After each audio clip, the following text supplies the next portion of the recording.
Sebuah kabar besar datang dari Istanbul, Turki.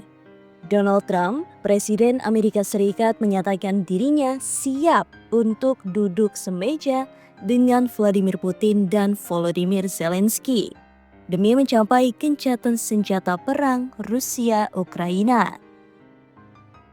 Apakah ini akan menjadi momen sejarah yang bisa mengakhiri perang terpanjang di Eropa sejak Perang Dunia II? Dan apa peran Presiden Turki, Recep Tayyip Erdogan, dalam membentuk kembali peta diplomatik dunia? Pertemuan terakhir antara delegasi Rusia dan Ukraina di Istanbul pada 2 Juni memang belum menghasilkan gencatan senjata menyeluruh.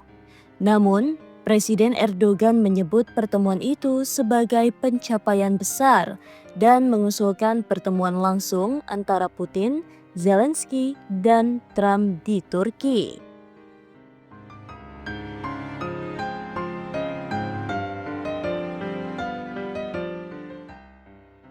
Turki yang selama ini berusaha menjaga posisi netral dan jadi mediator aktif, siap memfasilitasi pertemuan level kepala negara sebagai jalan keluar krisis.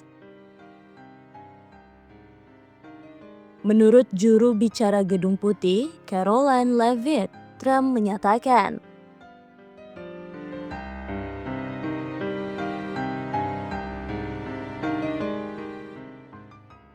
namun, Amerika Serikat belum mengirim perwakilan dalam pertemuan Istanbul, yang menandakan bahwa Trump masih menunggu langkah konkret dari kedua belah pihak. Sementara itu, Presiden Ukraina Volodymyr Zelensky menyambut baik ide pertemuan langsung. Dia bahkan mendesak Trump untuk memperketat sanksi terhadap Rusia sebagai langkah tekanan diplomatik. Di sisi lain, Presiden Rusia Vladimir Putin belum bersedia duduk semeja dengan Zelensky dan Trump. Rusia tetap bersikeras bahwa gencatan senjata hanya bisa tercapai jika Ukraina mundur sepenuhnya dari 4 wilayah yang disengketakan: Donetsk, Lugansk, Zaporizhia, dan Kherson. Berjanji tidak akan bergabung dengan NATO, menghentikan bantuan militer dari negara-negara barat. Syarat ini jelas ditolak oleh Kiev yang menyebutnya sebagai tuntutan sepihak yang merugikan kedaulatan Ukraina.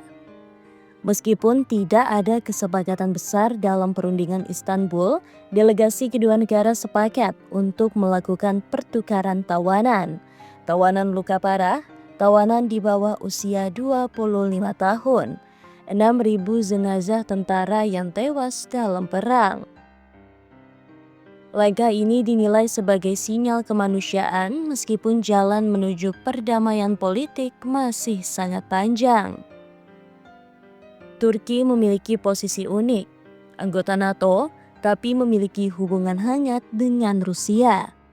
Punya kredibilitas regional dan sudah berpengalaman menjadi tuan rumah perundingan besar. Erdogan dikenal sebagai pemain geopolitik aktif yang kerap ambil resiko tinggi demi diplomasi. Jika Erdogan sukses mempertemukan Trump, Putin, dan Zelensky, itu akan menjadi pencapaian diplomatik besar, bahkan bisa menggeser peran tradisional Eropa dan PBB dalam konflik ini. Jika pertemuan trilateral benar-benar terjadi, kemungkinan besar akan membahas 1. Gencatan senjata terbatas atau zona damai di beberapa wilayah.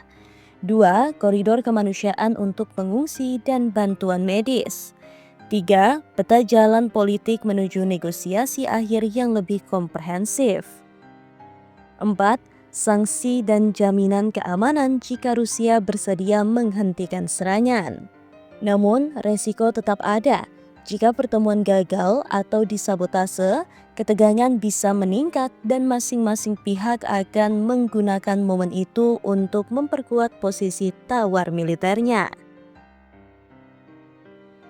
Trump menyatakan siap duduk semeja dengan Putin dan Zelensky. Erdogan siap menjadi jembatan damai. Zelensky terbuka, tapi Putin masih menolak. Namun untuk pertama kalinya sejak invasi dimulai, muncul peluang nyata pertemuan langsung para pemimpin dunia untuk mengakhiri perang. Apakah kita akan menyaksikan sejarah baru yang ditulis di Istanbul?